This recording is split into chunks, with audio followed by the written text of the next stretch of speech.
Hello everyone and welcome to today's session. My name is Fraser and I'm Head of Corporate Reporting at Edinburgh. I just want to run through a few housekeeping notes before we start. The session is being recorded, but participants will not be featured in the recording. Please can everyone mute their microphones. Any questions that you have, we will pick up at the end of the session. You can submit any questions using the chat feature on Zoom. So we'll go through questions at the end, and we'll also stop recording to give you the opportunity to ask any questions off the record. So joining me today are several of our consultants and advisors. We have Leon Milligan, Rachel Crossley, Sam Trillwood, and Tim Marklew. And each year we review the first December year-end reports from the FTSE 350 as they're released. And the trends we identify, together with our own experience, helps shape the advice we provide going forward. So at a broader level, some of the macro themes and trends that we've been seeing over the last year, particularly external pressure around the climate crisis and the need for purpose beyond profit is growing. And obviously there's the current coronavirus pandemic, which is having a profound impact on life around the world. Coronavirus in particular was just emerging as the first reports were published. And these events are likely to influence investor expectations, near-term reporting requirements, planning processes and narratives for the next reporting cycle, particularly in relation to long-term strategy, risk and workforce engagement. Rachel, can I hand over to you to talk us through how companies were disclosing the impact of COVID-19 and what we expect to see going forward? Sure, thanks Claire, and good afternoon to everybody. Yes, as Claire mentioned, when these reports were published, which was towards the end of February, coronavirus, unbelievably, was very much just an emerging issue, although it's obviously now the key area of focus for companies and stakeholders. But nevertheless, companies responded quickly, those who were just about to publish, and over 80% of companies addressed COVID-19 somewhere in their annual report. It was predominantly a brief overview in the statements, the CEO or CFO statements generally, although 4 companies included health-related or pandemic emerging risks as part of the new reporting on emerging risks in the principal risks section. One specifically mentions coronavirus. That's the one you can see on the right from International Workplace Group, and the others kept it a bit broader. If we can move on to the next page to look at some other examples. So these are others that they're obviously all very wordy, but just mostly having a brief overview. A couple at the bottom left are CEO and CFO statements, talking about how they're monitoring the situation, the potential impacts on the business, and the plans that they're putting in place to mitigate and manage these going forwards. On the right, you've got a couple who talk about it as part of a principal risk or an emerging risk, and then there's one example, the top left, that actually includes that into their viability statements.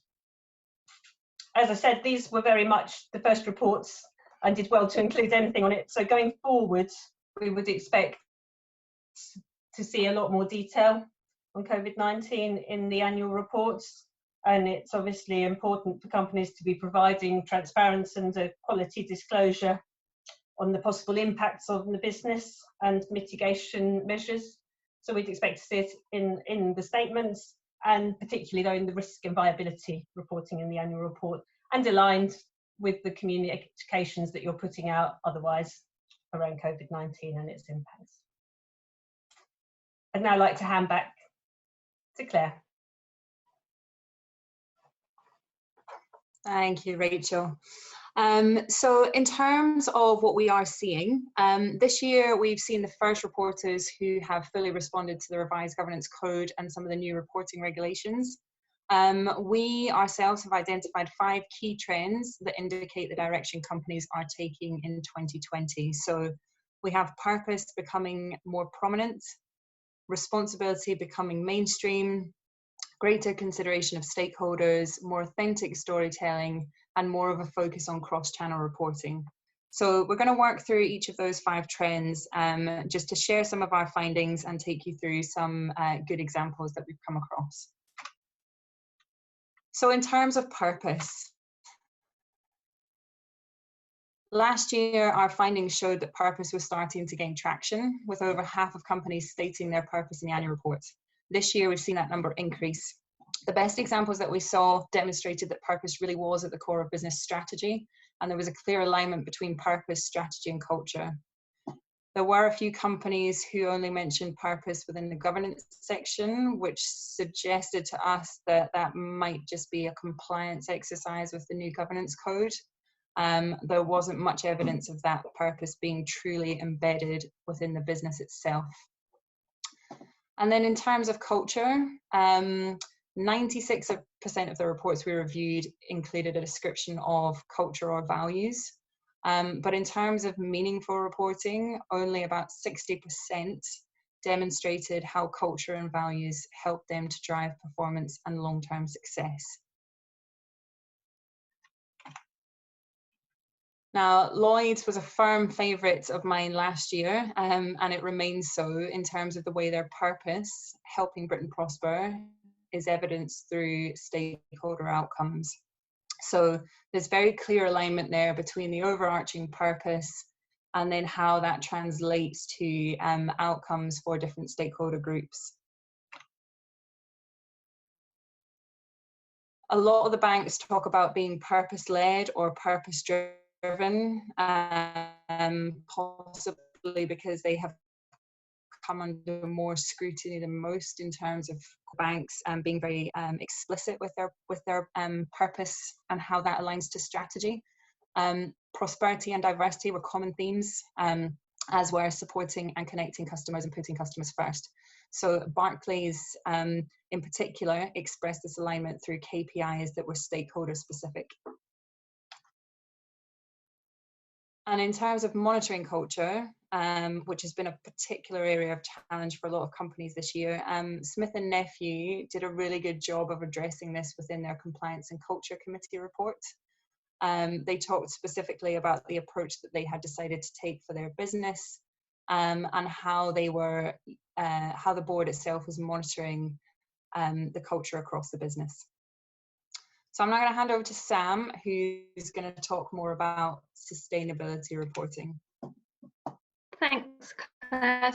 So looking at a couple of areas in terms of sustainability reporting and looking at non-financial matters, one of the key things we took away this year was that actually companies are starting to integrate sustainability content throughout the report. So whether that's in the strategy, the risk section, perhaps in governance.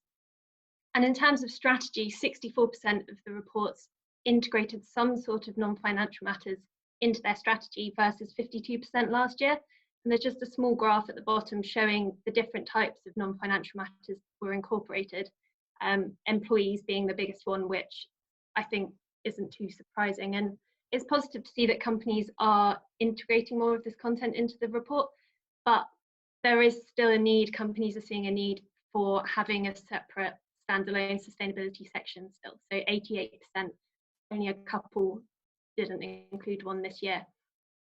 And I don't think that's necessarily a negative, but it does highlight the point that companies should be thinking about the best channels and where they should include different types of sustainability content. So if you've got a sustainability section that's 15 pages long in the annual report, broader channels and where sustainability information is being communicated elsewhere, 44% had a separate sustainability or ESG report, and pretty much every company has some sort of section online to cover sustainability information. So on the next page, we've just pulled out one example that we quite liked. RBS, their strategy is very much purpose driven, so it's all about sustainable banking. And so a lot of the content, sustainability content in their annual report is integrated throughout within the strategy, risk, and then they use the website to have a bit more detail on sustainability. They highlight things like awards, they've got fact sheets that you can download, so a bit more detail, and then they have a download center where the real heavy data tables, GRI, content index sit. So just an example of different types of content on different channels just to reach different types of audiences, and to mean that the annual report, I suppose, it's not too long. Another section we looked at in terms of sustainability was how companies are using external frameworks. So there's a whole variety of sustainability frameworks out there. There isn't a set of universally accepted standards that all companies report against. And the purpose of all of these frameworks really is to make sure that companies are thinking in an integrated, a long-term way, and to make corporate sustainability reporting as valuable and insightful as it possibly can be. One thing we looked at in a bit more detail this year was the UN SDGs, so seeing how many companies are including those in the report. And about half of companies do, but to different levels of detail, I suppose. So some made reference to the SDGs, but without any kind of specific connection to their business. Some 12% went to highlight some specific SDGs that are relevant, but didn't go any further than that. And then 20% identified those SDGs and then aligned their SDGs to a sustainability strategy or targets or a set of goals to make it a bit more meaningful. And on the next slide, we've just pulled out one example. Lloyd's, again, as Claire said, their purpose is around helping Britain prosper, and they have this Helping Britain Prosper plan. It's a bit of a tongue twister. And they highlight different focus areas as part of that plan with targets that they report on year. And it's there that they align the specific SDGs to these different areas of focus. So I think with these kind of frameworks, our advice really is picking a framework that's right for you and is relevant and important, useful to your stakeholders. There's no real benefit in referencing something like the UN SDGs as a bit of a tick box if you're not going to have company-specific content to accompany those disclosures.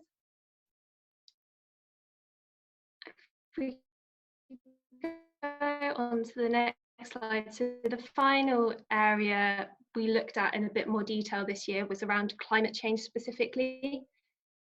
So there's been a raft of new requirements and different types of guidance around climate change.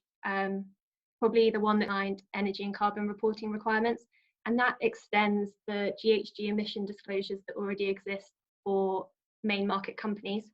It's not something that the December year ends had to comply with. So when we looked from our perspective, we didn't feel any of the companies we reviewed fully reported against SECR yet. So that's something to monitor as we see the March year end reports come out.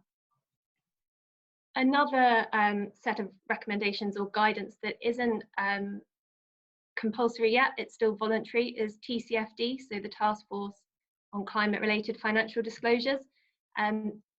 I think by 2022, it's likely that companies will have to report against this set of guidelines, but at the moment it's voluntary. And we still found that 64% of companies did refer to it, many of which are referring to it with a future intention to report perhaps in a bit more detail against TCFD. But 40% of reports did go some way towards providing meaningful disclosures, even if it wasn't against the full set of recommendations. Some of them had a standalone section within the report that, checked off the different focus areas of TCFD, which are around strategy, risk, governance, and metrics and targets. And whilst that's not what the TCFD want companies to do, they want it to be integrated throughout, it at least shows some movement towards trying to consider climate change more thoroughly within the report. So I think the last area just to touch on really is climate risk reporting. So that's a component of TCFD, and actually companies, 70% of companies reference climate change within the risk section, and of those 24% actually identified it as a principal risk. So that's good. It shows, it meant they were discussing climate change in quite a meaningful way around how they're mitigating management and the potential impact of that type of risk. But 35% identified it as an emerging risk, which perhaps suggests they're not seeing it as something that's on the immediate horizon, something to monitor, but perhaps not an immediate threat now. And just to wrap that up, we've pulled out Glencore, which from our perspective was one of the stronger reports we saw in the way that they integrated sustainability and climate change content. So their sustainability and responsibility is very much central to their strategy. So they incorporate it into their strategy, and then in other sections of the report, which I think was on the next slide, they identify climate change as a principal risk. So there's detail around the potential impact, how they're managing that. It's also discussed in the governance section, so demonstrating that sustainability is considered at a board level as well. And then going back specifically to TCFD, they also have this cross-referencing table to highlight where they cover off all of the different TCFD recommendations throughout the rest of the report. So, I mean, I think with climate reporting, what we found is it's very much in its early stages at the moment, and companies, as time goes on, will start to think of it in a more integrated way in the context of strategy and governance. And that's really when they start thinking in that way, that's how you'll start to drive change, reduce companies' environmental impact more so. So that's a very quick summary of the sustainability findings. And I think I'll hand over to Leon, who's going to talk about stakeholder engagement in a bit more detail. Thank you, Sam. Good afternoon, everybody. If we just roll on to the next slide, I believe the stakeholder agenda is possibly the biggest shake-up of narrative reporting since the enhanced business review came in with strategy and business model and non-financial KPIs. But I think that this stakeholder agenda is so much more than a reporting issue, because it fundamentally ensures directors are considering all stakeholders and are engaging with them. It'd be true to say that some companies were already demonstrating this to some degree, but many more were not at all. And I think that this change is clearly good news for building trust in businesses. If we move to the next slide, honestly, when we were doing this review, it was like opening a box of chocolates. We were all kind of really excited to see, you know, these new reports coming through and what would be in them. And genuinely, we do all now have our own favourites. I think the vast range of approaches taken is a good thing.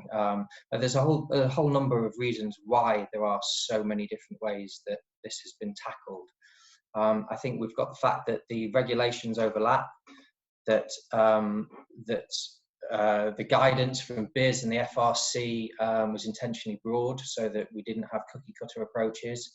I think some companies had to set up new internal procedures in advance so that they could then report on what it was that they were now doing differently. But for others, it was just simply an extension of their external reporting that became more of a burden. I think other companies, well, people working on the reports, some people felt really strongly about some of these new disclosures. Some were adamant that they should be treated as a compliance issue. Others were adamant that it should be treated as a compliance issue, as a communications issue, sorry. And then there are some people who really had strong opinions about where some of these things went, particularly from the company secretarial world. A lot of people felt that this new information related strongly to governance and should sit within the governance section. So all in all, we saw all sorts of different approaches, and understandably some were better than others. But I think it's important to say that whilst there will be a degree of rationalisation in all of these approaches and some conformity, I don't think there is one correct way to do it. And I think that you know, different companies should take the approach that fits their view and their world best. So just looking at some of the stats as we have on the page here, 100% of the sample provided a dedicated stakeholder engagement section. This is usually a 2-page spread in the strategic report, but some reports extended it to as much as 6 pages. Interestingly, 20% of the companies actually put this section in the governance section, not in the strategic report. 83% identified specific board engagement somewhere in the report. Half of them did it in the stakeholder section, so about 40%, and half put the specific board engagement element in the governance report.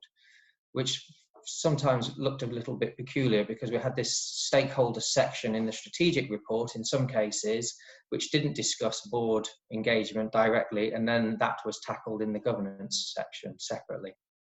And then we had 36% of companies identified the outcomes and actions based on the engagement.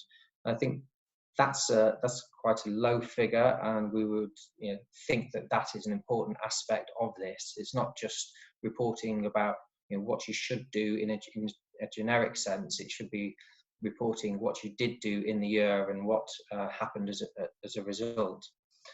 68% of companies identified the key matters for each group. If we scroll to the next page, this is an example from Barclays where they have identified how they've engaged with these stakeholders, what they were told. So it's not just assuming that they know what is of interest to stakeholders, but in the year they have gone out and asked the stakeholders what's important, and they've provided that information, and then they've included how they've responded to what they have been told, which I think is useful. As I said earlier, some companies have gone further on this spread in identifying on this spread the involvement of the board with regards to that engagement, be it direct or indirect. And I think that's an important point to make. If we go to the next slide.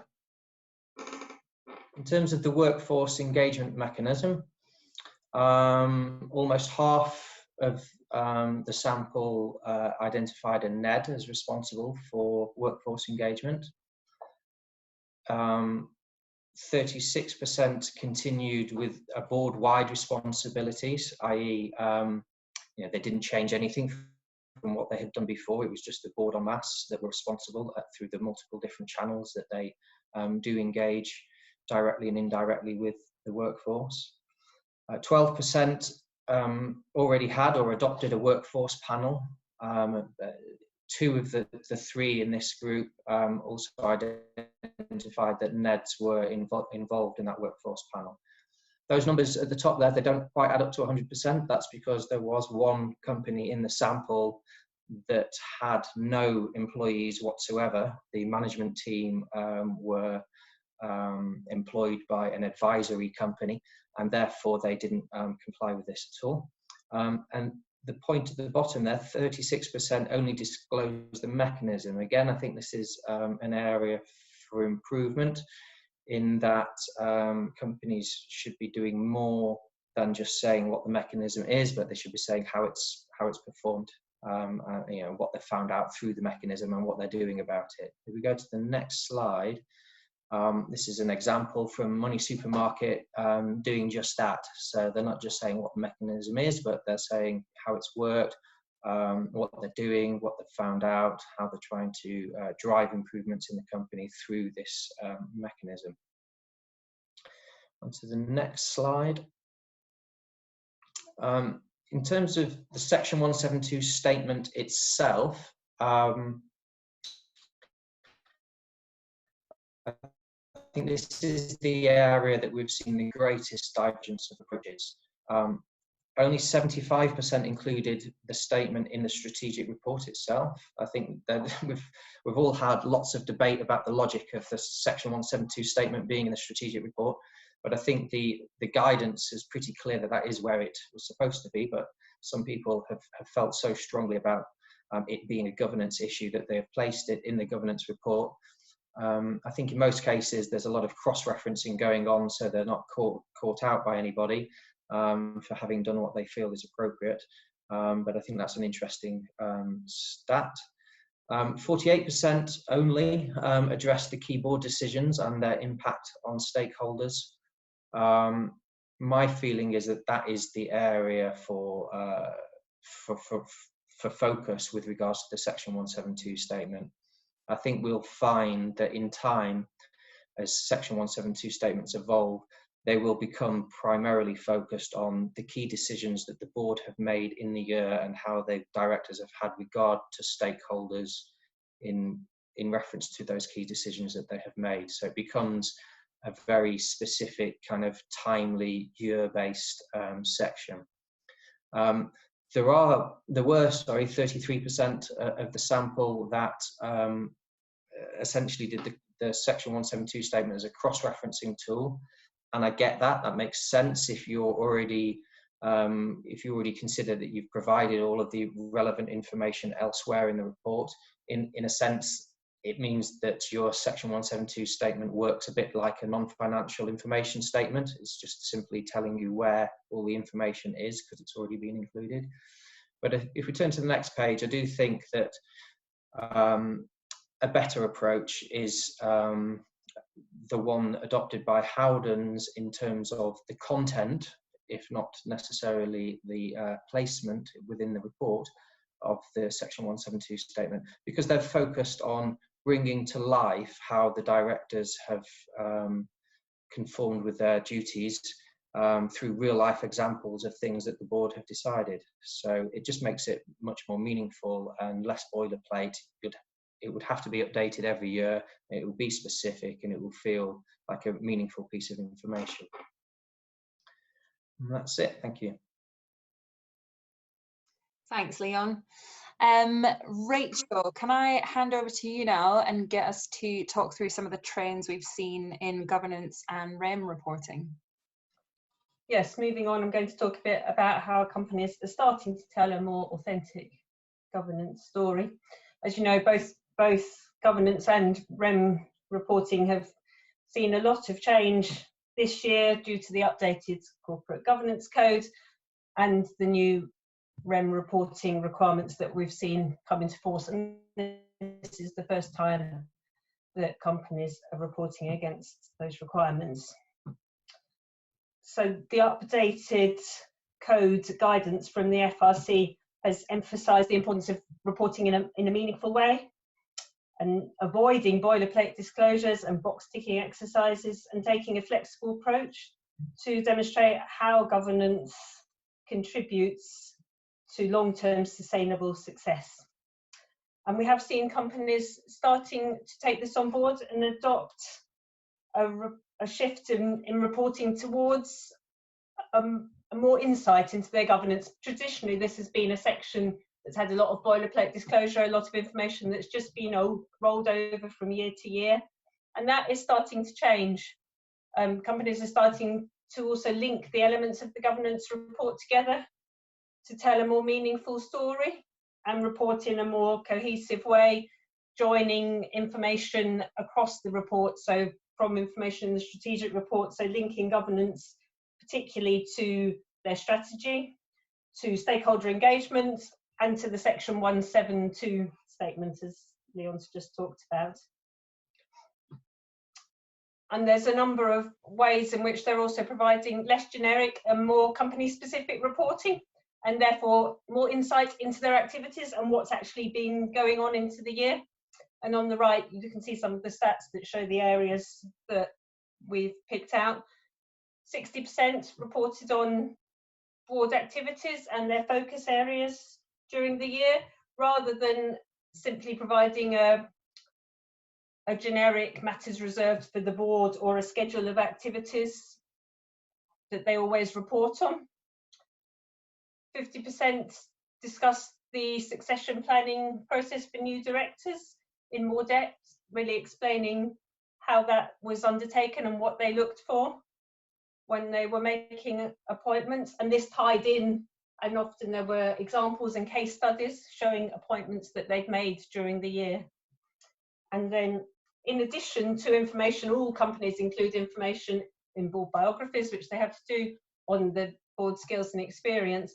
But now we've seen that more and more companies, 32% this year, but that's up from a lower base last year, have a skills matrix, which sets out what they're doing in terms of the skills and experience that they see the board requires, and how that is covered in terms of the board members with that relevant experience. Diversity reporting is an area that still lags behind. Only 30% report fully on their diversity policy, the implementation and the progress during the year. But 40% do discuss it in relation to the talent pipeline and opportunities to build that talent pipeline and succession planning. So if we move on to look at some of the examples and how that's reflected. So this is William Hill. So this is the board activities, what they've done during the year. And as you can see, it's split by topic, and they go into quite a lot of detail on what they've discussed, decisions they've made during the year. And that does then link in with their Section 172 statement further on in the report. And on the next page, you'll see that they also talk about their key focus areas for the year, what they're looking at. And at the bottom, they have a skills matrix, which sets out a number of skills required, and then they split it by director and ascertain which director has which of those relevant bits of experience. Looking at the next page, so Howden's takes a slightly different approach to their skills matrix. They have a whole range of skills and experience set out. Rather than linking it directly to individual board directors, which I know a lot of companies are not keen to do, they've set out the number of directors that they feel have that relevant experience. And they also include which of those skills and experience they feel are of high importance or of medium importance to the company, so providing some context.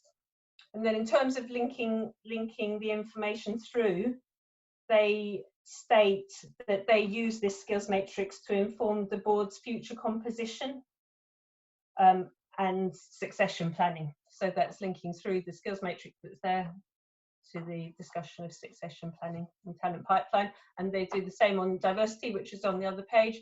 They talk about their diversity policy and what they're doing, and they discuss how they're looking to develop a pipeline of executive talent that reflects the diversity of the business, and using their policy to do this. And then moving on to Anglo. So again, you see linkage. On the left, they have their, so there's lots of words, but on the left, it's the pillars of value, so their strategic priorities.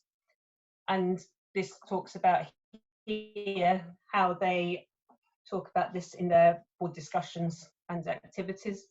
And on the right, then they have a section that talks about board visits, but rather than just setting out what the board visits are, it talks about why they're relevant, why they're important to the business and its long-term success, so providing a bit more context. So just to finish on governance, we can see we've made a good start, and companies are starting to tell a more meaningful story, but there is still some way to go to demonstrate clearly how governance and what they're doing contributes to long-term success, and to make those reports more accessible and a bit more user-friendly. In terms of remuneration, well, it's a similar story in that we're seeing more meaningful reporting. This is obviously a section that always receives a lot of investor attention, and often companies say to us they have the information there, but it's often so much hidden away that investors and other readers struggle to find what they're looking for. And companies are starting to address that by making their reports a bit more accessible. So we've seen a lot more REM at a glance spreads up front, providing an overview of the key elements of remuneration and how that's linked to performance, and other overview spreads and tables and diagrams, which all helps when readers are looking through a very lengthy section to find what they were looking for. So one of the elements that people have been looking for is greater transparency around pay, and we are starting to see that showing more clearly how it aligns with their strategic objectives, KPIs, in some cases also now culture and values, and also non-financial metrics. So 76%, as you'll see on the right now, discuss remuneration in the context of their business performance, and 50% specifically discuss how variable pay is aligned to non-financial metrics, in line with the focus on non-financial issues more broadly, and that's often around areas such as customer satisfaction, employee engagement, and culture and values.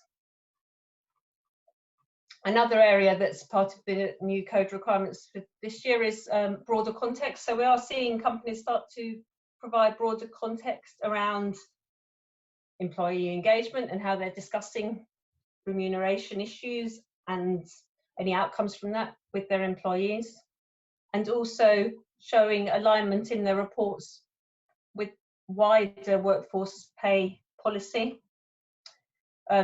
And we've seen that 72% of companies this year have explained how their executive pay aligns with their wider pay policy. And we've got a couple of examples on the next pages, thank you. So this is Segro, both again quite accessible spreads. On the left, they have a diagram showing how their performance measures for variable pay are linked to their strategic priorities. And on the right, they've got a diagram which shows how their executive pay, on the one hand, is aligned with their wider pay policy, which is on the right-hand side across all the key elements. And again, that's set out clearly, quite accessible to read. And then Lloyd's, again, has a balanced scorecard for their variable pay, and this is split into 3 areas of focus, which are customers and colleagues and conduct, and then they have finance as well, so financial metrics. And again, quite clearly set out and accessible. So I think we can say that in all those areas of reporting, it's been interesting to see the progress, and there are some really good examples. It's encouraging to see companies moving away from boilerplate disclosures, but for many companies, still they're at the start of their journey, and we'll continue to see improvement next year as they have taken on board the steps that they're making and are able to report on progress. And with that, I'd like to hand over to Tim, who's going to talk about the cross-channel approach. Thank you, Rachel. So yeah, as part of this First 25 research project, we also looked at formats beyond the printed document. I think there was a time a while ago when few people thought printed annual reports would still exist in 2020, let alone remain the main format that drives the report's content and structure in. But despite the fact that the annual report is still very much a print-first document, print runs are reducing, and the vast majority of the audience will actually engage with your report online, as we all did with these reports for this project. So with that in mind, companies are really having to learn how to make the most of their annual report content for online audiences. And we identified kind of 3 main different approaches to the way that the content from the annual report could be used online. From simply providing a PDF of the document as it appears in print, which 40% of companies still do, right through to creating a kind of all singing, all dancing HTML microsite that takes the report's content, really kind of adds jazzy features, interactivity and video. And as cool as that sounds, it's actually a lot of work, and only 12% of companies did that. The vast majority, well, no, not the vast majority, sorry, the slight majority of the companies we looked at actually chose a middle ground between those 2 approaches. 48% of them opted to take some of the content from their report and embed it into their corporate website for kind of greater accessibility and usability for the audience. And that's really the approach that we think that most companies should be going with. I mean, everyone on this call really knows that a huge amount of time and effort goes into producing the annual report and its content. And due to the statutory nature of the document, its content receives a high level of engagement from the board and the senior management team. So it's really kind of great content. However, the full value of that content can only really be fully realized if it's subsequently used properly to tell a cohesive and consistent story to as wide an audience as possible across multiple channels. Before I come on to some examples of the approaches that we saw, I'll just briefly mention the European Single Electronic Format requirement, which is applicable for next year. Because there were so many other requirements coming in this year, and there's still kind of uncertainty around this new requirement, it's actually kind of flown under the radar a bit this year, but we had a look anyway just to see whether anyone had kind of gone early and adopted the new requirement, but no one actually had this year. So we kind of think that most people are probably still in the test phase this year and familiarising themselves with what they're going to do ahead of launching it next year when it will actually have to be done. So if you'd like to move on to the next slide for me, Claire. So yeah, as we said, the most popular approach was to take some of the annual report's kind of main content and embed it into the corporate site. And this was demonstrated nicely by Howden's here, which has a number of dedicated web pages in its investor section, feature kind of key content like the business model, marketplace information, strategy, and sustainability. And that's really kind of taking that content and making sure that anyone kind of comes to the website can find that without having to go into the PDFs. Another way to do that was shown by Rio Tinto on the next slide. They also feature only very top-line information from their annual report, key statistics, a few top-line quotes from the chairman, the CEO, and the CFO. But because they know that a lot of traffic will be drawn to this page to get to the PDFs, they use it to highlight and signpost to other key sections of the website, such as sustainability and climate change. And this is showing how the annual report and the other web content can really kind of work together and draw an audience to one another. Finally, we've included an example of one of the full HTML microsites I talked about, PPHE. This is really turning the import into kind of a full brand experience through creative storytelling, imagery, video, and interactive elements. They create a really engaging user journey through the website that kind of goes above and beyond the experience of just reading a printed document online. So yeah, as we said, that's one option, but it's not one that many choose to go with at the moment. And with that, I'll hand back to Claire. Thank you very much, Tim, and thank you everyone for sharing those findings with us. So just to quickly recap then, you know, we've covered quite a lot of ground today and quite a few different topics, but in summary, you know, our tips for anybody who's preparing their reports at the moment or thinking about how they're going to approach things going forward, we've got 4 sort of things or reporting mantras, if you like, to bear in mind. So one, as always, is about telling that joined up story, particularly in relation to strategy and performance, sustainability and governance. Where we are now in 2020, you know, non-financial reporting, CSR, sustainability used to be seen as this add-on thing, but it's not anymore. You know, the world that we live in now, these things are all intrinsic to one another. So trying to tell that joined up story is really key. Secondly, is making sure that that story is consistent across different channels and touch points. So as Tim just mentioned a second ago, different audiences and stakeholders will access information in different ways. So making sure that that story is consistent across different touch points is important. We covered this at the start, but just to reiterate that point about, you know, the content that gets generated for an annual report gets the highest level of buy-in and engagement. So really trying to maximize that content and unlock its value for the largest possible audience. And then finally, thinking about board engagement so that you can evidence some of the outcomes of that. You know, the thing with reporting is it is an output or an outcome of activity that goes before it. So trying to get some of those building blocks in place that will allow you to report on something and evidence what the board has been doing is also key. And with that, I'm going to open up to any questions. So I've had a question in from Ingrid.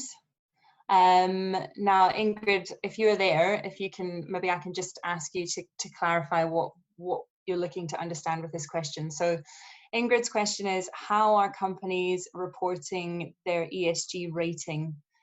So the question is, if companies are reporting more on ESG ratings for investors. Yes, is the answer. We did a piece of research last year that looked at the rise in ESG investing.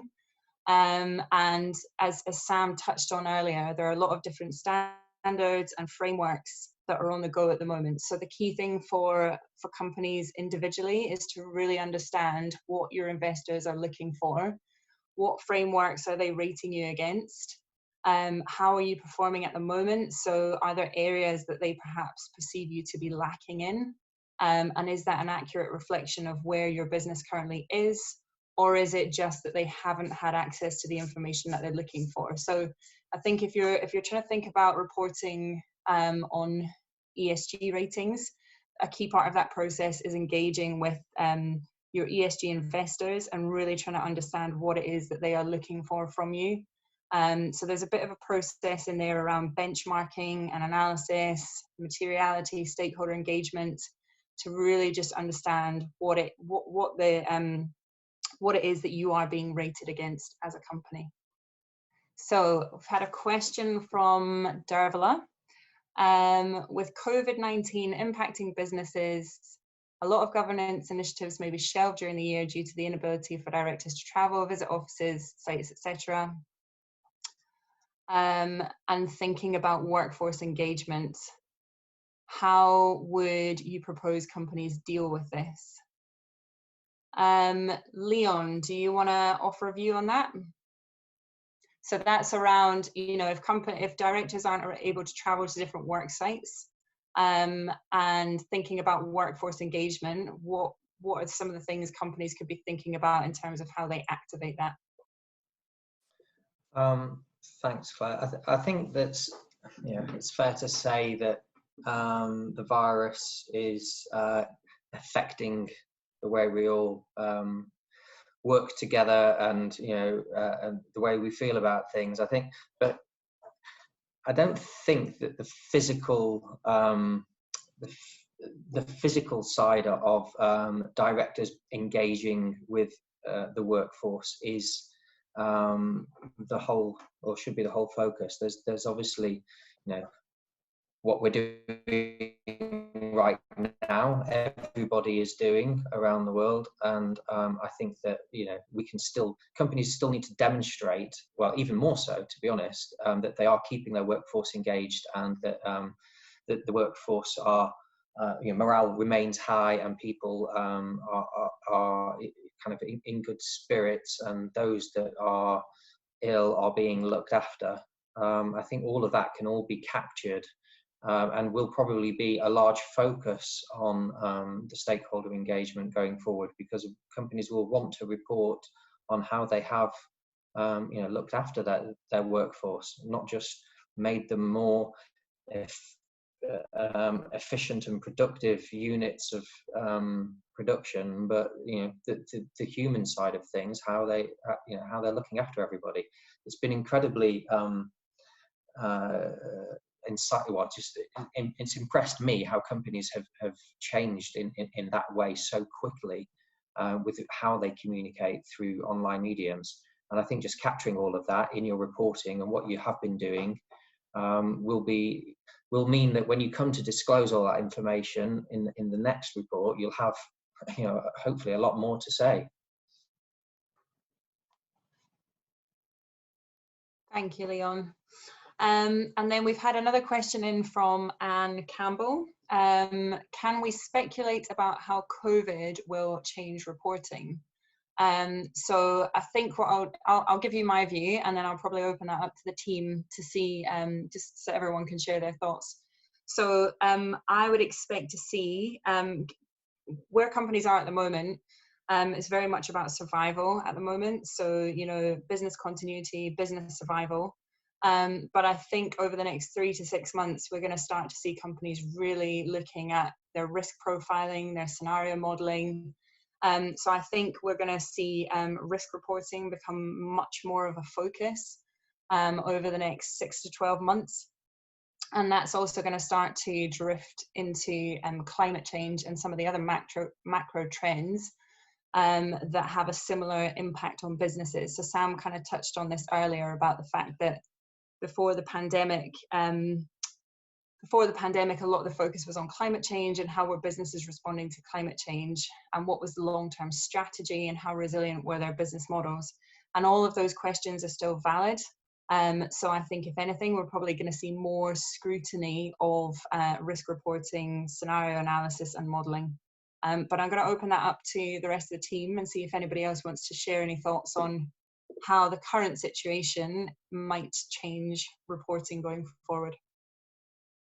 Just to add to that, I think, yes, risk is an obvious area. I think another area where we will see it affect reporting is the market overview section. So we've seen a move towards companies reporting more on the trends that they're seeing and the opportunities and challenges for the business. And I think they'll draw out of that information and be able to expand on that and talk about what that means in view of what's happened with COVID-19. So I think we'll see an expansion of that section as well going forward.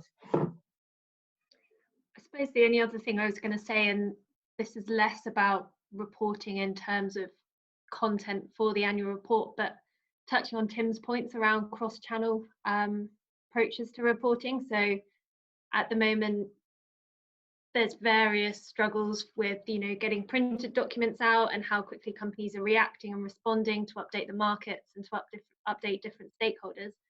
And I suppose it's just another push in the direction of digital and not, being paperless with some of your wider comms, not just annual reporting, but other communications. So I suppose there's that practical consideration of how it might change behaviours in reporting that way, as well as the content. Okay, well, we'll close there, everyone. Thank you all for joining us.